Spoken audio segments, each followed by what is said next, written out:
Just think.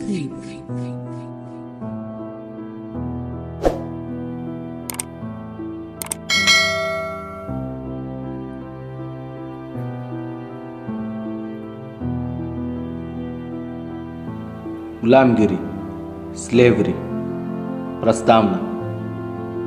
हम स्वयं ही बलवान हैं, इसलिए हमको अबला कहा जाता है। हमें हमारे पतियों का जो कुछ बल प्राप्त था वह भी इस चंड ने छीन लिया है।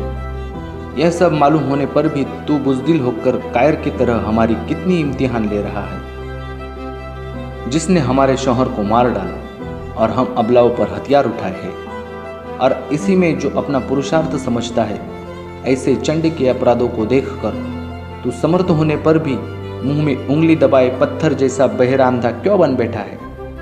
इस तरह वे नारियां बेसहारा होकर किसी के सहारे की तलाश में मुंह उठाए ईश्वर की याचना कर रही थी। उसी समय चंड परशुराम ने वहां पहुंचकर उन अबलाओं को नहीं भगाया होगा, फिर तो उनकी यातनाओं की कोई सीमा ही नहीं रही होगी। उनमें से कुछ नारियों ने बेहिसाब चिल्ला चिल्ला कर चीख कर अपनी जान गंवाई होगी, और शेष नारियों ने बड़ी विनम्रता से उस चंड परशुराम से दया की भीख नहीं मांगी होगी कि हे परशुराम, हम आपसे इतनी ही दया की भीख मांगना चाहते हैं कि हमारे गर्भ से पैदा होने वाले अनाथ बच्चों की जान बख्शो।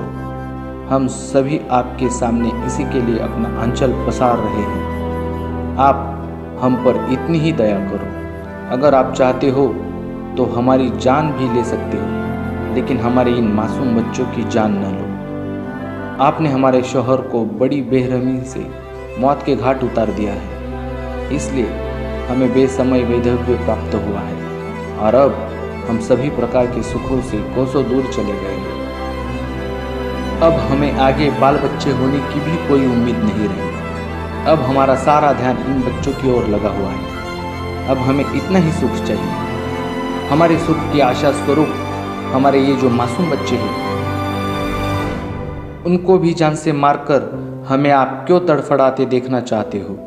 हम आपसे इतनी ही भीख मांगते हैं। वैसे तो हम आपके धर्म की ही संतान हैं। किसी भी तरह से क्यों न हो, आप हम पर रहम कीजिए।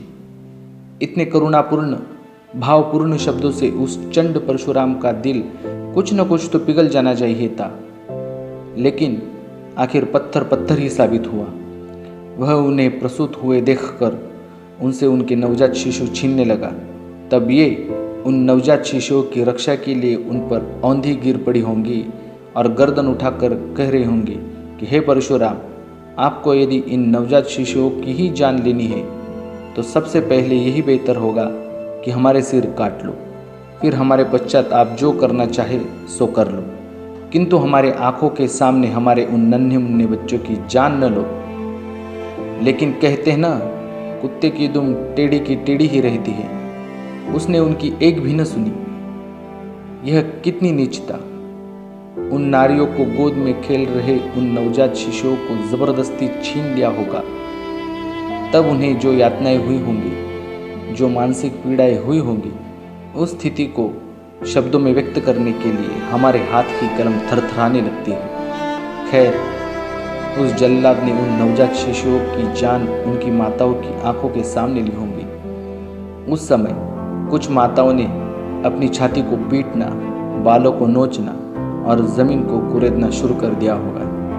उन्होंने अपने ही हाथ से अपने मुंह में मिट्टी के ढले ठूस ठूस कर अपनी जान भी गंवा दी होंगी। कुछ माताएं तो पुत्र शोक में बेहोश होकर गिर पड़ी होंगी, उनके होश हवास भूल गए होंगे। कुछ माताएं पुत्र शोक के बारे पागल सी हो गई होंगी। हाय मेरा बच्चा, हाय मेरा बच्चा करते करते दर दर गाँव गाँव जंगल जंगल भटकती होंगी। लेकिन इस तरह सारी हकीकत हमें ब्राह्मण पुरोहितों से मिल सकेगी, ये उम्मीद लगाए रहना फिजल की बातें हैं। Thanks for watching video.